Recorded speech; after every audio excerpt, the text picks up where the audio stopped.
Oi.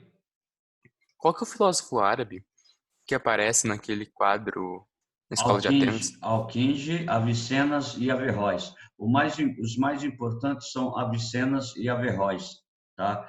Esses dois indivíduos já caíram em prova de vestibular. Então, Alquinde, Alfarabi, mas os mais importantes são Avicenas e Averroes, tá? Eles já caíram Beleza. em prova de vestibulares por aí afora, como influência do pensamento medieval. Isso tudo porque dentro do pensamento medieval nós temos a... Sim, Pedro, nós paramos em Pedro Abelardo. Então, nós continuamos a partir de agora na filosofia árabe, tá ok? Então, Pedro Abelardo, falamos Pedro Abelardo. Então, nós vamos continuar na filosofia árabe, tá ok? A filosofia árabe que vai ter influências fundamentais dentro do pensamento da filosofia medieval, certo?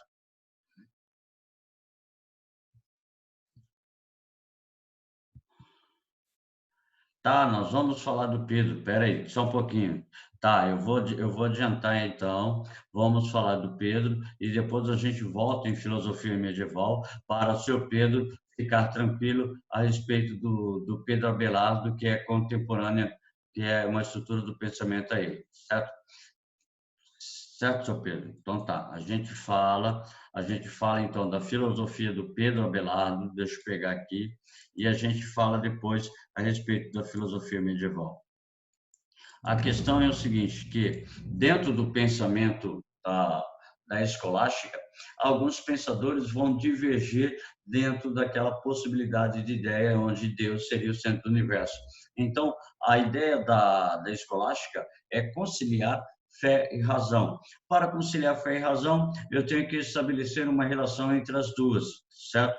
Se estabelecendo uma relação entre as duas, eu posso estabelecer a fé ou a razão como elemento mais importante. Só que para os escolásticos, a fé continuava mais importante do que a razão. E a razão, não se esqueçam disso, a razão é um sustentáculo da fé no pensamento escolástico. No pensamento patrístico, a fé de nada pode ajudar a razão, certo? Então, essas ideias são principais elementos de formação do pensamento da corrente escolástica. Então, Pedro Abelardo fazia uma conciliação, um entendimento, um acordo, ou ao menos um diálogo entre os primeiros filósofos, em especial Platão. Ele, dentro da escolástica, ele vai ser um assim que... Quem é Oswani Ramos? Tem gente com o microfone ligado, vamos desligar aí. Bom dia, quem é Oswani Ramos? A Camille. Sou eu, Rony. É que tá com Eu meu pai. quem? Eu vou mudar aqui. Eu Camille. quem? Camille, eu tô mudando meu nome, Rony, calma. É porque eu preciso marcar a presença aqui.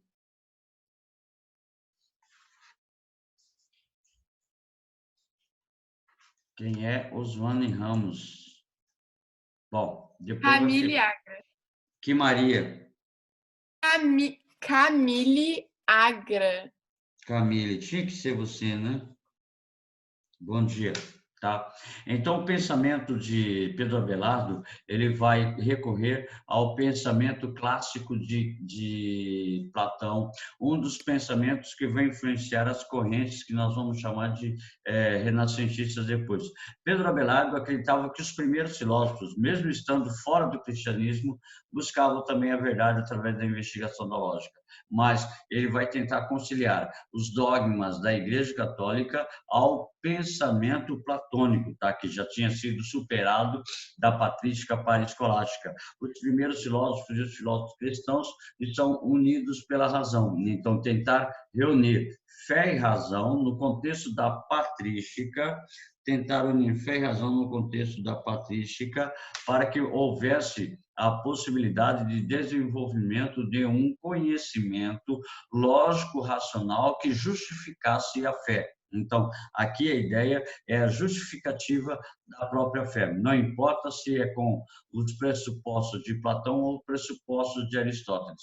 Aí, para Pedro Abelardo, a dúvida nos leva à pesquisa e, através dessa, conhecemos a verdade. Então, por favor, o pensamento de René Descartes vai sofrer influências também do pensamento de Pedro Abelardo, tá? A questão da dúvida. Então, para Descartes, toda dúvida é a fonte onde se baseia o elemento da pesquisa, o elemento do conhecimento. Para chegar à verdade, eu tenho que eliminar toda dúvida.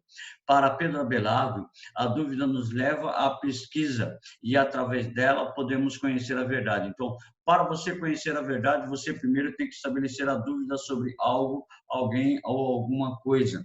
Então, ele parte dessa ideia para formar e fundamentar o seu raciocínio crítico, que era o raciocínio lógico. Portanto, a dúvida é onde começa o caminho para a pesquisa. Já no pensamento escolástico, nós temos influências da racionalidade humana dentro do critério do estabelecimento da dúvida. Então, eu só chego ao conhecimento através do processo da dúvida, onde a dúvida vai levar-nos frequente interrogação, que nos leva a um exame aprofundado das questões que nos interessam. Então, eu só vou buscar as questões que me interessam através da dúvida. Segundo Pedro Abelardo, é através da dúvida que emprega o caráter científico das suas investigações. Por favor, Pedro Abelardo, então, exerce uma forte influência sobre o pensamento racional de René Descartes, principalmente essa frase: através da dúvida, Pedro Abelardo emprega o caráter científico às suas investigações.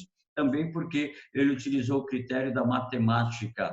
O critério da matemática é o critério da exatidão, então não admite erro. É a eliminação da dúvida, assim como Descartes utilizou os princípios da matemática através da dúvida, Pedro Abelardo também estabelece. Então, ele é assim, uma grande inovação para o pensamento da sua época, certo? Então, assim, para ele, existem 3 regras para a investigação. Primeiro, analisar o significado dos termos, verificar suas implicações. Segunda regra, comprovar a autenticidade daquilo que foi escrito, daquilo que foi falado, daquilo que foi pensado. Então, se for autêntico, então eu posso estabelecer um caminho da verdade. Se não for autêntico, eu tenho que provar o porquê aquele texto, ou porquê aquela ideia, ou porquê aquela possibilidade de conhecimento não é verdadeira. Tá? E ainda realizar o exame crítico, uma comparação, ou seja, eu vou estabelecer um diálogo, uma comparação entre as duas ideias, entre as ideias onde eu tenho, e estabelecer o critério da dúvida. Se algo me deixa em dúvida, esse algo duvidoso que eu vou me perpassar, que eu vou buscar conhecer ainda mais sobre ele. Se algo não me deixa dúvida, então eu não preciso me preocupar tanto com ele. Se esse algo duvidoso tornar-se algo indubitável, o conhecimento está pronto, o conhecimento está alicerçado. Tá? E constatar a sua legitimidade. Se o conhecimento for legítimo, não me restará mais dúvida nenhuma. É um pressuposto semelhante, tá, ao pressuposto de René Descartes, o pressuposto de René Descartes que parte através do critério da dúvida. Tá? E esse critério da dúvida vai ser levado como elemento fundamental dentro do pensamento, dentro da ideia fundamentada de Pedro Abelardo. E para dizer que Pedro Abelardo, ele foi assim, na verdade, todo grande filósofo no pensamento medieval, ele deveria fazer o juramento à igreja, juramento de obediência. E muitos deles acabavam se convertendo ao celibato, ou seja, ao serviço da igreja. Então, boa parte desses pensadores, tá, eles estavam ligados diretamente ao serviço da igreja. Por isso é importante nós salientarmos o surgimento de indivíduos que vão desenvolver uma filosofia laica, tá, um pensamento laico. Isso quer dizer um pensamento sem a influência da Igreja Católica Apostólica Romana.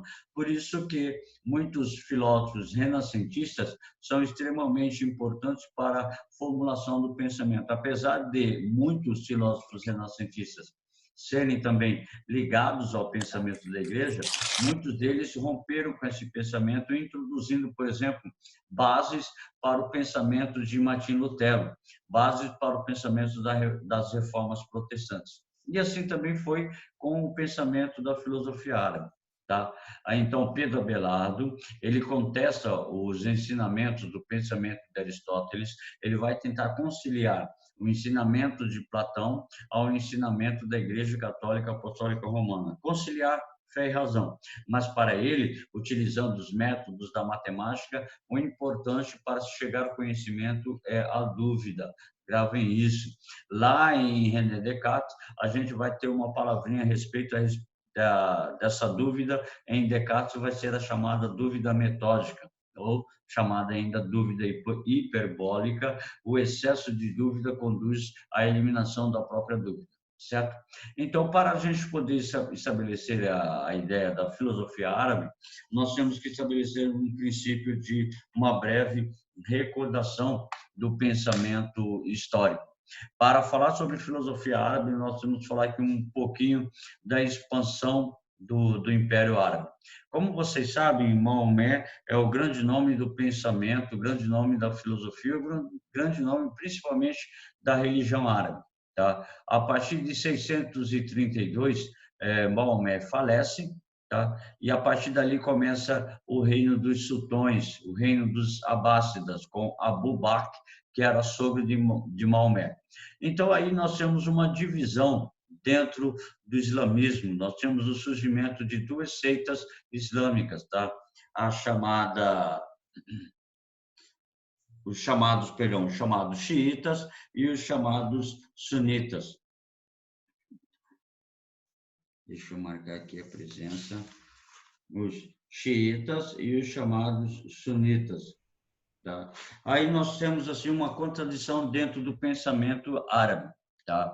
Os sunitas pregavam que todo e qualquer grande líder pode representar, pode guiar a família islâmica ou o mundo islâmico. Os xiitas mais radicais, eles só admitiam sucessores de Maomé como líderes do mundo islâmico.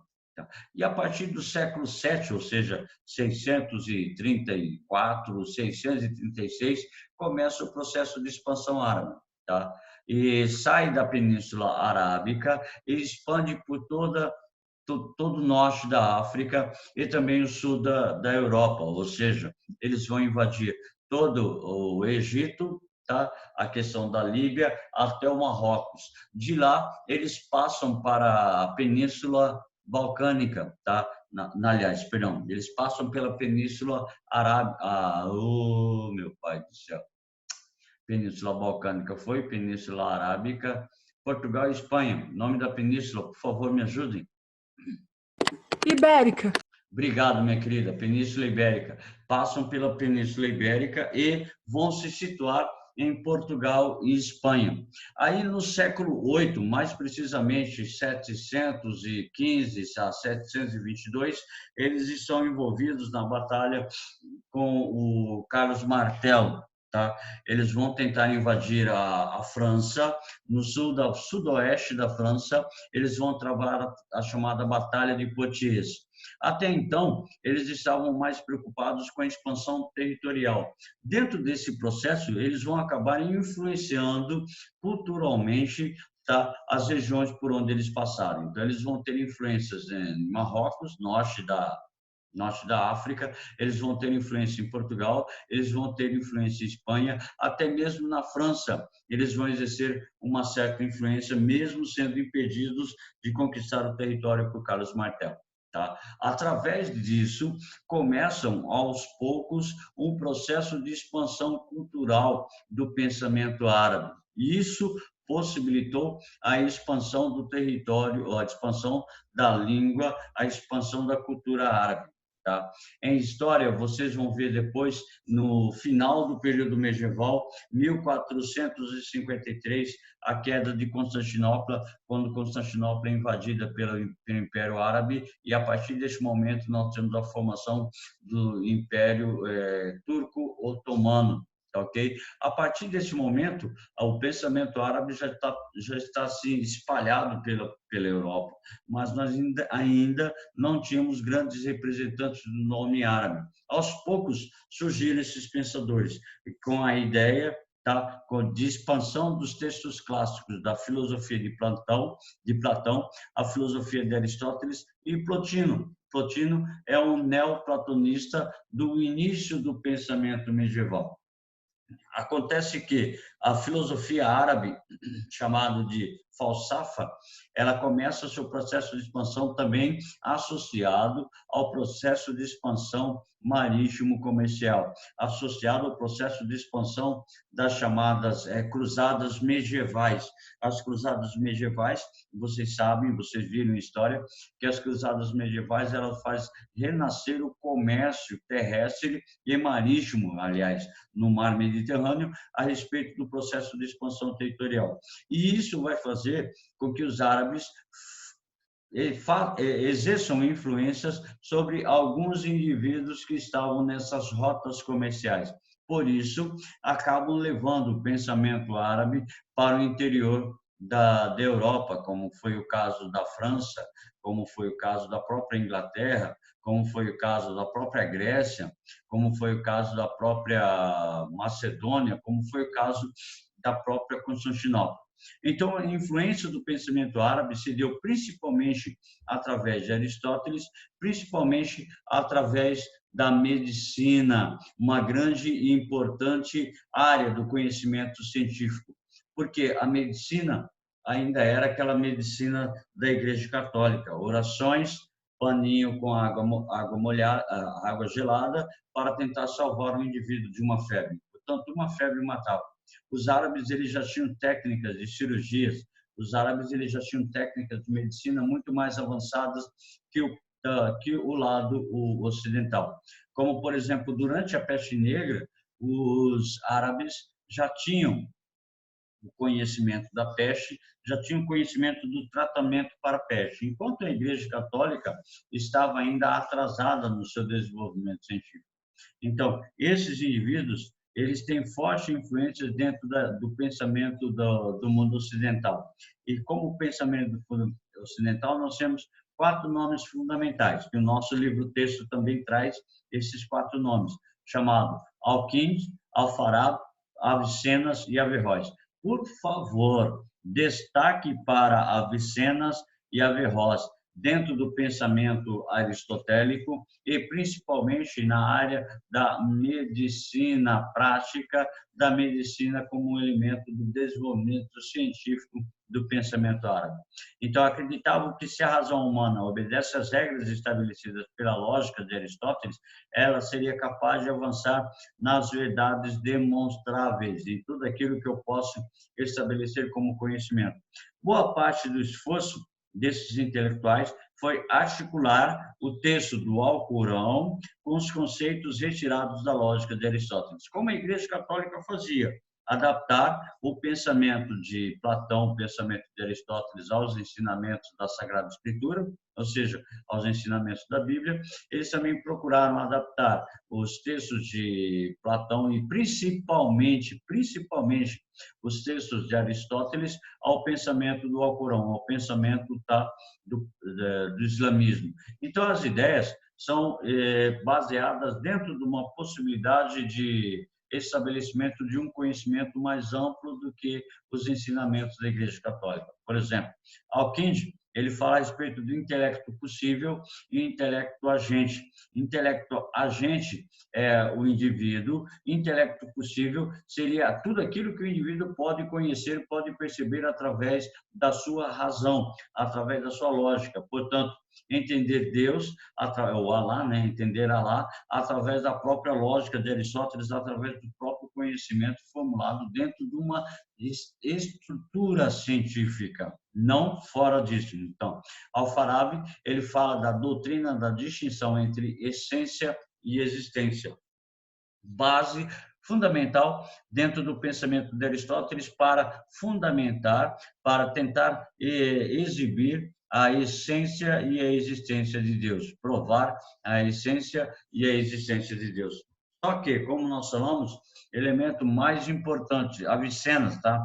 O conhecimento ocorre independente do mundo físico, tá?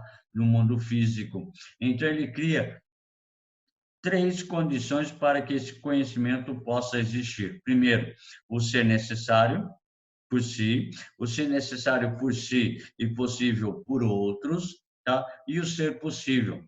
O ser necessário por si seria Deus, Alá, seria o ser criador, seria o máximo da perfeição, o máximo do estabelecimento, do desenvolvimento das obras da criação, tá? O ser necessário seria que todo ser humano, tá, enquanto ser possível por outros meios, ou seja, possível através da criação de Alá, desenvolvem suas inteligências.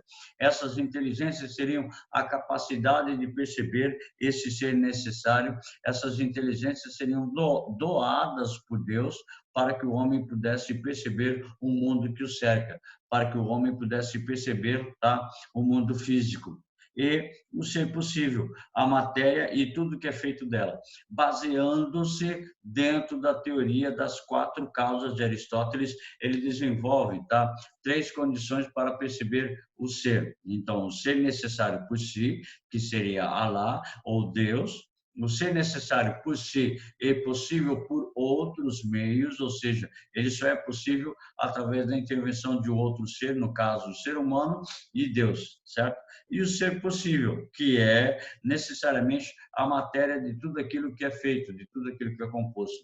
A teoria das 4 causas em Aristóteles, resumidas em 3 pontos. E, através disso, tá, ele acena que o mundo físico é um mundo onde o ser percebe a matéria e tudo que é feito dela, certo? E idêntico à teoria das 4 causas de Aristóteles. Mas o mais importante para o pensamento, o mais importante para as provas de vestibulares, quando cai, tá? Esse cara, tá? Averroes. Ele divide a inteligência e o entendimento humano em 2 partes. Primeiro, o intelecto potencial e o intelecto possível, o intelecto ativo. Intelecto potencial seria as suas capacidades e o intelecto possível seriam as suas possibilidades, ou seja, a capacidade que você tem de transformar e as possibilidades que você tem de poder adquirir o conhecimento. Tá? O intelecto potencial é a inteligência de cada ser humano, então aquilo que é próprio do ser, aquilo que já está inserido no ser, aquilo que já é herdado pelo ser, tá? De cada indivíduo. Ele é potencial porque pode ou não se desenvolver. Teoria do ato e potência de Aristóteles, ok? Baseada na teoria do ato e potência de Aristóteles. Ele pode ou não se desenvolver. Da mesma forma que podemos ou não ver cores dos objetos, dependendo se temos ou não a luz.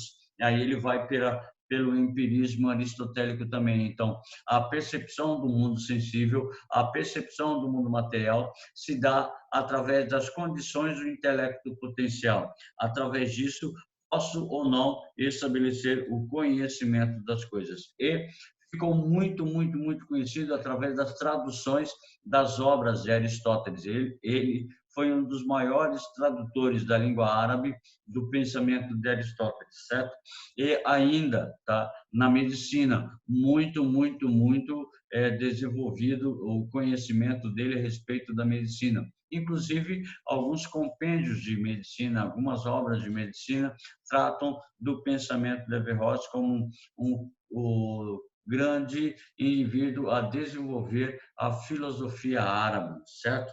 Então, aí nós falamos, tá? Filosofia árabe, Pedro Abelardo, e para fechar o pensamento medieval, nós temos Santo Alberto Magno.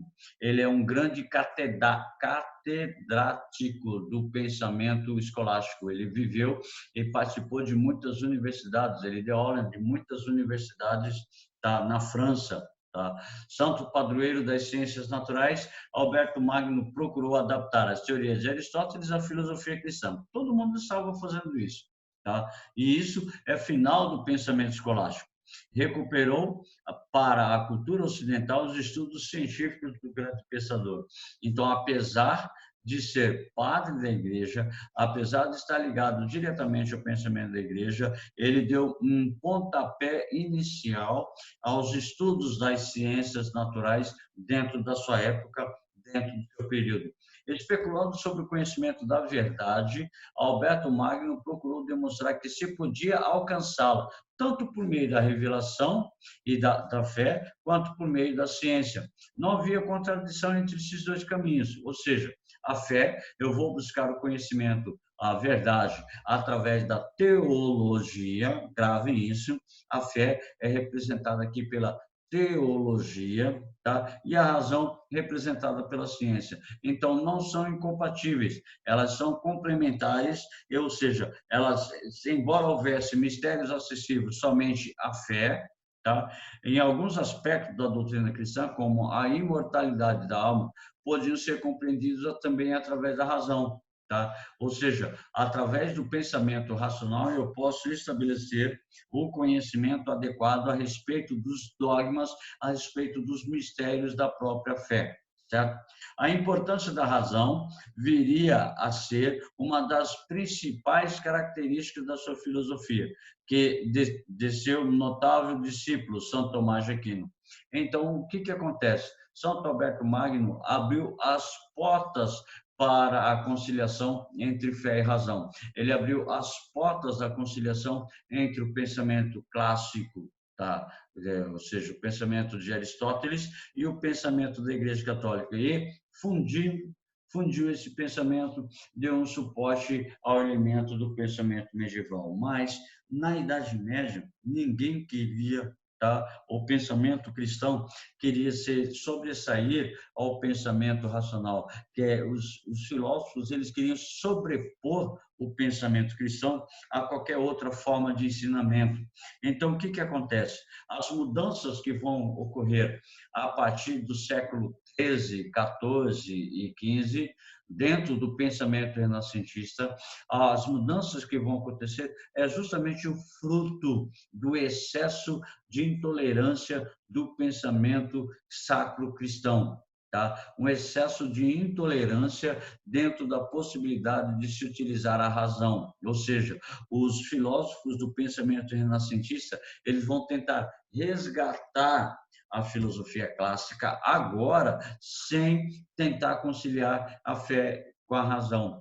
Eles vão resgatar o pensamento clássico de Platão, de Aristóteles, até mesmo de Sócrates, ou dos grandes pensadores gregos, eles vão resgatar a ideia e eliminar os resquícios do pensamento cristão. Eles querem agora o pensamento, o conhecimento por si só, sem a influência da fé, sem a influência do desenvolvimento do pensamento da Igreja Católica Apostólica Romana.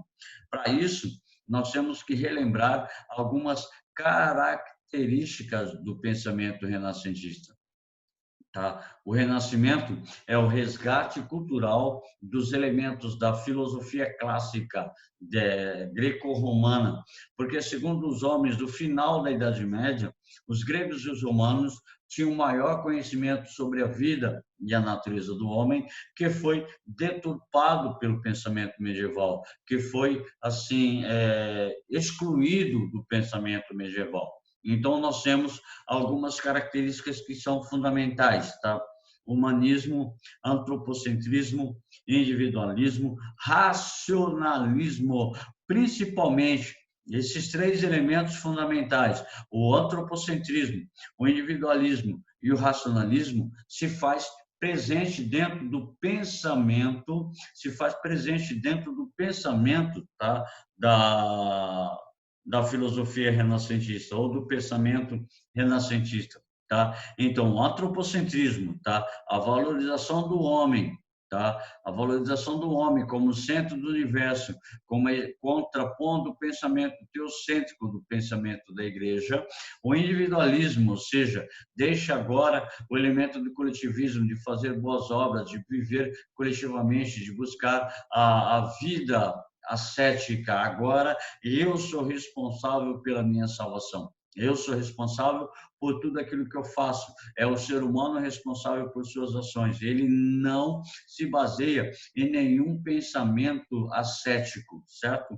O racionalismo, a sobreposição da razão sobre qualquer dogma, sobre qualquer elemento do pensamento da Igreja Católica Apostólica Romana. Então, nós temos 3 elementos fundamentais para nós podermos entender a filosofia renascentista. Então, o antropocentrismo, que está ligado ao humanismo, o individualismo e o racionalismo. O restante está ligado ao desenvolvimento do pensamento racional, como, por exemplo, naturalismo, preocupação em retratar fielmente os homens e os animais nas artes, detalhes anatômicos. O naturalismo é um elemento baseado dentro do critério da racionalidade. Os fenômenos naturais possuem causas naturais. Gravem isso. Os fenômenos naturais possuem causas naturais. E o grande pensamento agora, que nós vamos ver na nossa próxima aula, tá? O desenvolvimento do pensamento heliocêntrico ou o heliocentrismo, a mudança na visão do universo, a mudança na visão do cosmos, a mudança na visão matemática do universo. Então, o heliocentrismo, o Sol passa a ser considerado o centro do universo, contrário à ideia do geocentrismo que a Igreja Católica tinha, que a Terra era o centro do universo. E o hedonismo, valorização dos prazeres mundanos, valorização dos prazeres terrenos, tá? Não só dos prazeres do corpo, mas também dos prazeres do espírito, que eram, assim, negados pelo pensamento medieval. Então, essas ideias mostram claramente as mudanças dentro da estrutura do pensamento medieval. Mas muitos pensadores, eles serão herdeiros do pensamento escolástico. Eles vão herdar parte do pensamento da escolástica, onde eles vão transformar no pensamento renascentista, porque eles ainda estavam vivendo o período medieval. E nessa época, a igreja ainda influenciava fortemente o pensamento até o início das reformas, ou da reforma luterana, propiciada por Martim Lutero, que vai mudar as percepções da igreja, vai mudar as percepções do pensamento filosófico da época. Certo? Alguns filósofos renascentistas, vamos começar com Roger Bacon. Gravem bem, é Roger Bacon, e não Francis Bacon. Por favor, cuidado para não confundir. Roger Bacon, sua filosofia é conhecida principalmente pelo destaque ao empirismo. Tá? As ideias de que eu só posso conhecer um elemento através da experiência sensível, a experiência sensível, tato, olfato, visão, audição e paladar. Eu só posso conhecer através da experiência sensível, ou seja, através dos meus 5 sentidos. Então, ele defende que a experiência sensorial é o que produz em nós o conhecimento, a base aristotélica. Não tem como nós negarmos. O fundamento do pensamento de Roger Bacon é Aristóteles, tá? E é aristotélico. Então, não tem como a gente negar essa possibilidade de que o pensamento de Aristóteles influenciou diretamente Roger Bacon. Usou também a matemática. Para um pouquinho e escuta. O pensamento renascentista, tá? Ou a filosofia renascentista, agora a base para a justificação, tá? Para justificar a ação, para justificar a busca pelo conhecimento, é o princípio da matemática. Por favor, a matemática ela é exata, ela não admite erro. A matemática ela é lógica, ela é racional. Por isso, os filósofos deste período, dessa época, do pensamento renascentista, vão desenvolver, vão usar a matemática dentro do seu conhecimento, retomando os antigos filósofos gregos que utilizavam a matemática e a astronomia dentro dos seus pensamentos. Então, para ele, a matemática era a suprema ciência para entender a natureza. Ou seja, estabelecer o conhecimento matemático, estabelece-se também o conhecimento da natureza.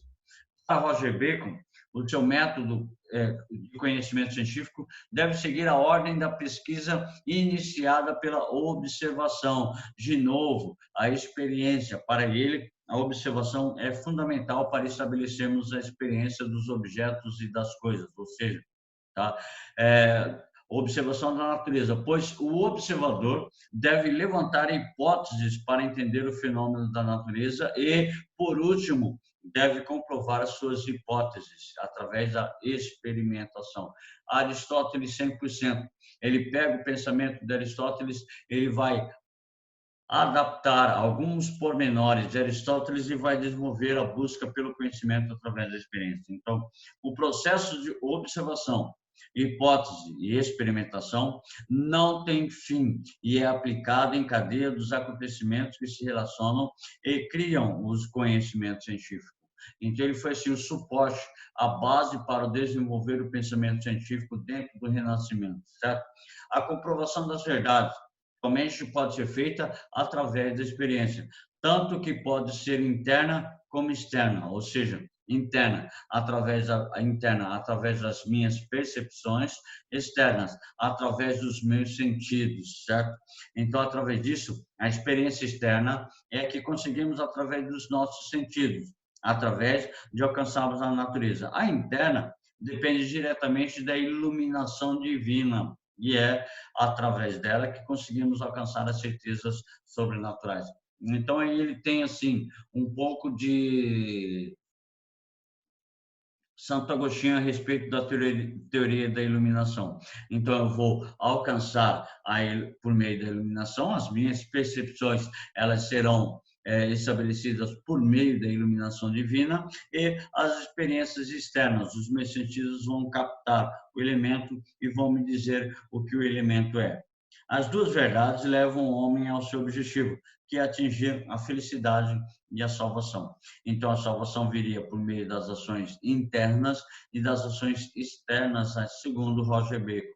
Só que isso já começou a perturbar o pensamento da igreja, porque para a Igreja Católica Apostólica Romana, a salvação só viria por meio das boas obras e nunca pela sua individualidade.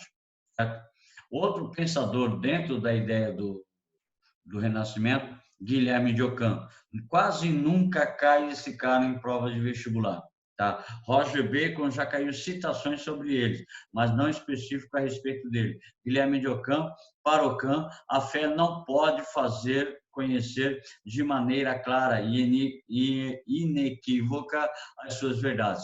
A fé não pode apresentar argumentos que possam ser demonstrados, porque é fé. Então, não existe demonstração nos elementos da fé. A fé é a fé, a razão é a razão.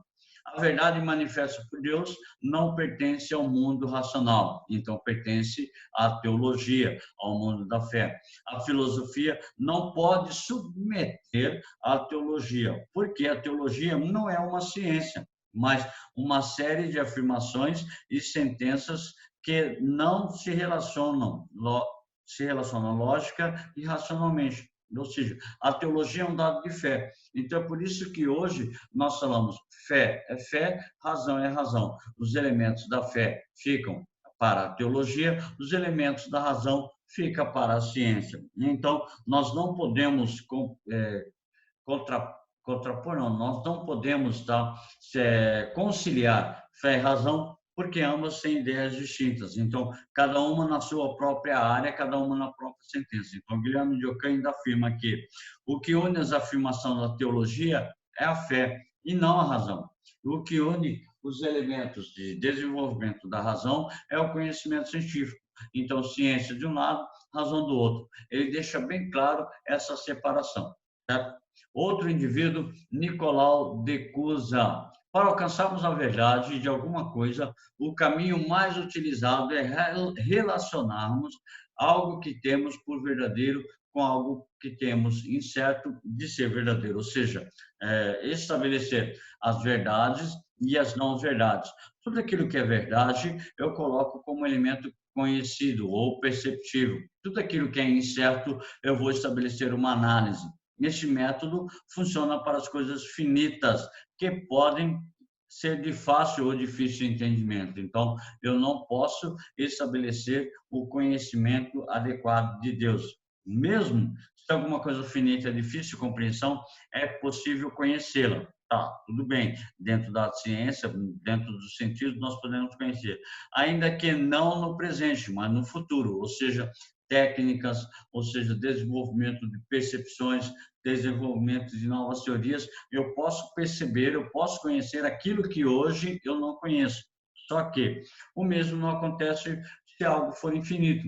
Se Deus é infinito, tá? Então, como é que eu posso perceber, como é que eu posso conhecer Deus? Então, do infinito, não temos como fazer relações, não temos como conhecer a sua dimensão, porque é propriamente finita. Então, não posso saber que não podemos conhecer Deus é por onde podemos conhecer, é por onde começamos a conhecê-lo, certo? Então, ter uma ideia de que eu sou finito, eu sou limitado e não posso conhecer o infinito, tá? Ou eu sou imperfeito, eu não posso conhecer aquilo que é perfeito. Eu posso fazer uma ideia do que seja essa possibilidade de perfeição. Eu posso desenvolver uma ideia a respeito desse ser finito, infinito, aliás, certo? Então, a douta ignorância, ou seja, a minha própria ignorância, ela percebe que eu não posso conhecê-lo por inteiro. Então, a douta ignorância não fundamenta somente o conhecimento de Deus eterno e do infinito. Ela fundamenta também todo o restante que o homem pode conhecer. Então, a douta ignorância seria os caminhos pelos quais eu, como ser finito, vou buscar o conhecimento a respeito de Deus. Vou buscar reconhecer os limites do nosso conhecimento, tá? Que seria o ponto de partida para o uso, para o nosso conhecimento da verdade. Então, esses indivíduos, eles vão preocupar-se a respeito da fé e razão, tentando conciliar a ideia de Deus e o próprio conhecimento. Agora, por favor, eu preciso que vocês prestem muita atenção nesse cara. Constantemente, algumas vezes ele cai no vestibular. Já caiu no vestibular, já foi palco de discussão, na própria Academia Militar de Agulhas Negras já caiu, porque Erasmo de Roterdã, junto com Thomas Moros e Dante Alighieri, eles são assim praticamente os fundadores do humanismo renascentista, tá ok? Erasmo de Roterdã, juntamente com Thomas Moros e Dante Alighieri, eles são chamados fundadores, tá, do humanismo. Eles são responsáveis pela valorização do ser humano, tá? Os textos deles, as obras deles, baseados sempre no pensamento, no ensinamento a respeito do dado humanístico, certo? Então, o humanismo, o individualismo, gravem isso, o humanismo e o individualismo são a base para o pensamento renascentista. Tá? Erasmo de Roterdã posiciona-se contra a construção de uma filosofia com base no aristotelismo escolástico, que é a tentativa de conciliar fé e razão. A ideia dele era uma filosofia com base ao aristotelismo clássico, ou seja, puro, sem nenhuma influência do pensamento da igreja. Ele acredita que o objetivo da filosofia é conhecer-se a si mesmo, segundo os passos de Sócrates. Então, para Sócrates, para você chegar ao conhecimento da verdade, ou para você ter a possibilidade da verdade, primeiro você deve conhecer-te a si mesmo e depois conhecerás o mundo, tá?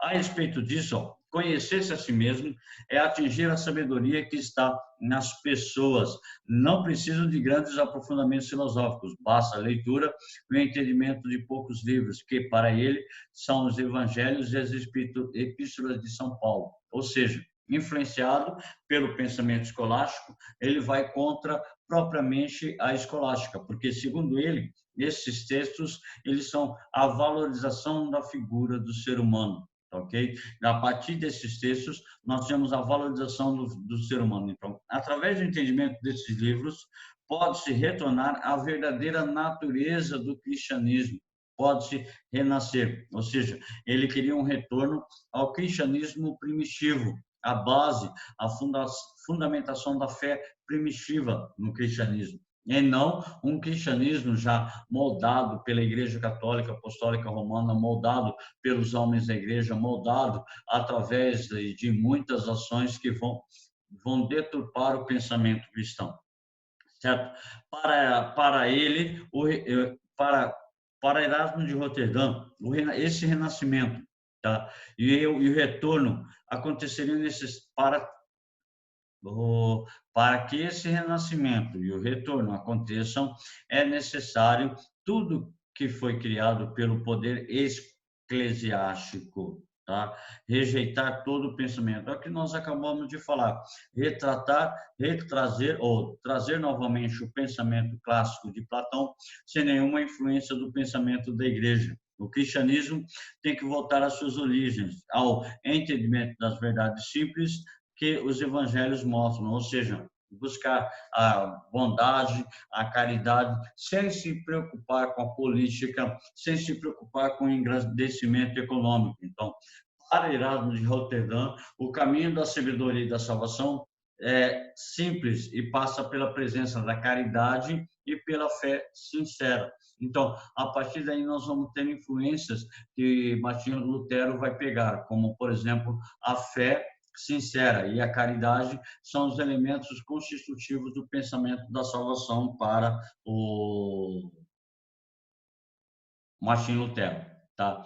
Esses pontos dão liberdade ao espírito e essa liberdade é o verdadeiro ensinamento dos evangelhos. Então ele vai tecer uma forte crítica ao pensamento da Igreja Católica Apostólica Romana, certo? Que ela dizia que para você alcançar a salvação você precisa de boas fés e da mediação. A mediação era o pressuposto, o caminho mediado pela Igreja Católica, para você chegar à salvação somente por meio dos ensinamentos da Igreja Católica. Então, o espírito cristão não está nas roupas eclesiásticas, nos símbolos ou em uma alimentação, mas na sensibilidade e na emoção da compreensão. Forte crítica ao poder temporal da Igreja. Se você não se lembra, o poder temporal era o poder econômico exercido pela Igreja Católica Apostólica Romana durante todo o período medieval. Em Erasmo de Roterdã, ele escreveu a obra Elogio da Loucura. No seu livro, ele utiliza o sarcasmo e da sátira para demonstrar o declínio moral da religião dentro da sua época. Ou seja, o declínio moral dos pensadores e dos padres da igreja. Tá? O concubinato, o casamento de padres, a venda de indulgências. Ele vai ser um grande crítico desse pensamento. Para ele, a loucura é o que movimenta a vida, é a mentira que dá sentido à sua existência. E ainda, nossa sociedade, ou seja, no tempo dele, tá? E nós mesmos temos por base a mentira e a ilusão. E são elas que encobrem a dura realidade em que vivemos. Ela torna a vida mais atraente, a vida mais emocionante, vamos assim dizer. Então, para esses pensadores, a ideia era resgatar o pensamento clássico, a filosofia clássica, agora sem a influência da Igreja Católica Apostólica Romana, ok? Influenciar o pensamento através da ciência antiga, livre do pensamento da Igreja Católica Apostólica Romana. Nas ideias de Erasmo estão a base do protestantismo de Lutero, mas sobre um ponto Erasmo discorda com Lutero, a questão do livre-arbítrio. Tá? Para Erasmo, a questão do livre-arbítrio, a liberdade, está na força de vontade humana e, através dela, o homem pode buscar a salvação por seu próprio mérito, tá? Rompendo com a ideia do pensamento da Igreja Católica Apostólica Romana. Mais um indivíduo, Giordano Bruno, matemático, físico, astrônomo. Ele vai desenvolver a ciência matemática dentro de um pensamento onde a Igreja Católica começou a ter o seu poder abalado. Tá? Para Giordano Bruno, o universo é constituído de um único corpo, mas as coisas singulares são ordenadas com precisão e estão conectadas com todas as outras coisas, ou seja, tudo tem uma conexão. O que fundamenta essa organização são as ideias, que os princípios eternos e imutáveis, ou seja, o próprio Deus. Ele reconhece a importância de Deus como coordenador e ordenador do cosmos. Cada coisa particular é uma imitação, uma imagem ou uma sombra da realidade ideal que a orienta. Ele usa a base do pensamento de Platão, da teoria do mundo sensível e do mundo inteligível. Nossa mente também segue essa estruturação universal. E nossas ideias não são eternas e imutáveis, mas são reflexo, vulto das ideias que não se alteram, ou seja, presente de um pensamento de ideia. Giordano Bruno cria uma escala de valores. São 4 valores que são fundamentais. Em primeiro lugar, é a verdade. Todo ser humano deveria ser medido pela verdade. Em segundo lugar, a prudência. Tá? Você agir com prudência é um elemento fundamental para o desenvolvimento das suas práticas cotidianas. Tá? Em terceiro lugar, a sabedoria. Agir com sabedoria é próprio dos indivíduos superiores. Tá? E em quarto lugar, está a lei, que regula o comportamento das pessoas, e, na sequência, a força de espírito, que é a virtude interior. Essa força de espírito seria doada por Deus ao homem. A força do espírito, então, seria a junção desses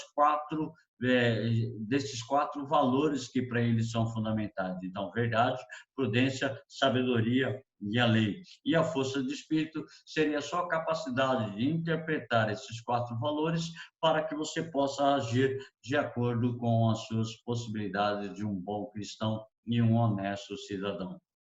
Tá? As possibilidades de um bom cristão e um honesto cidadão. A respeito do pensamento medieval, tá? Em Giordano Bruno, Deus não pode ser conhecido pelas suas consequências, nem por suas obras.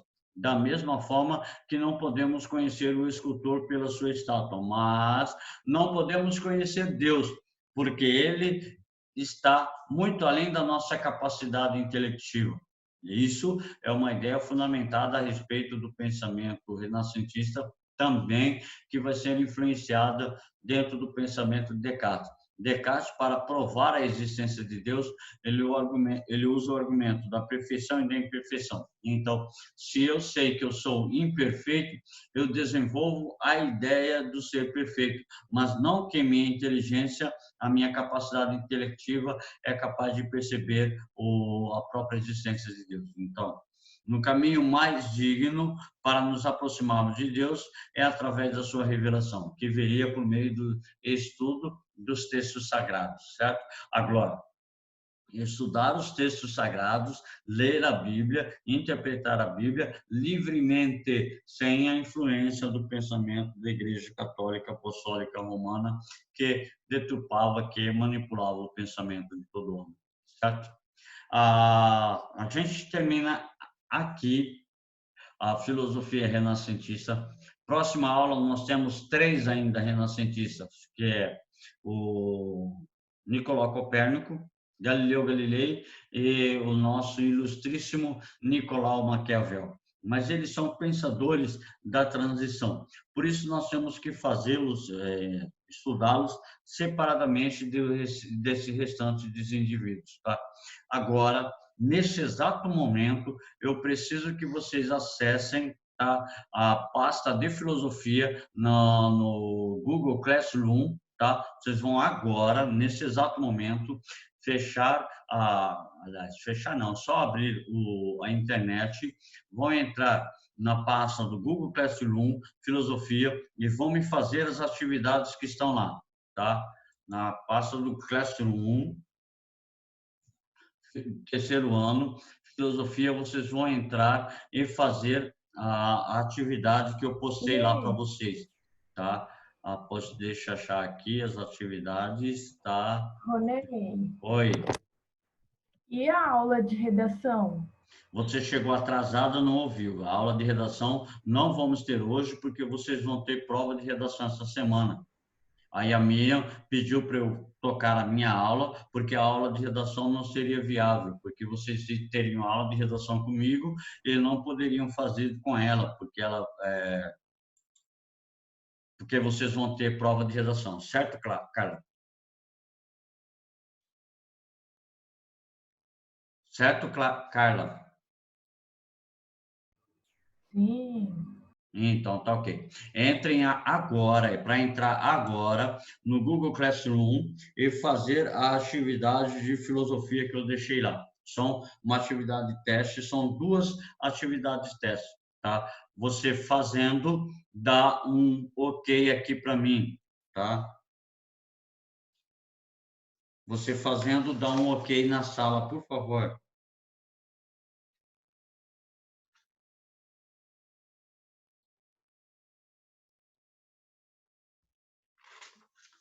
Terminando de fazer as atividades do Google Classroom, dá um ok aqui no chat, por favor.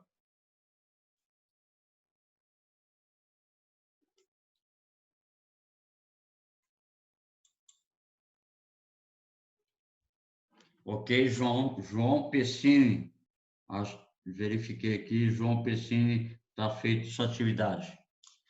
Aqueles que forem fazendo, estão dispensados da aula, tá ok? Um abraço e um beijo para quem já for fazendo, quem for terminando, pode sair da sala. Que enquanto vocês vão fazendo, eu vou marcando aqui a presença e marcando também a sua execução da atividade. E, por favor, avisem para quem não participou da aula hoje que tem atividade para ser feita. A atividade vai ficar disponível até amanhã. Obrigado, Henrique.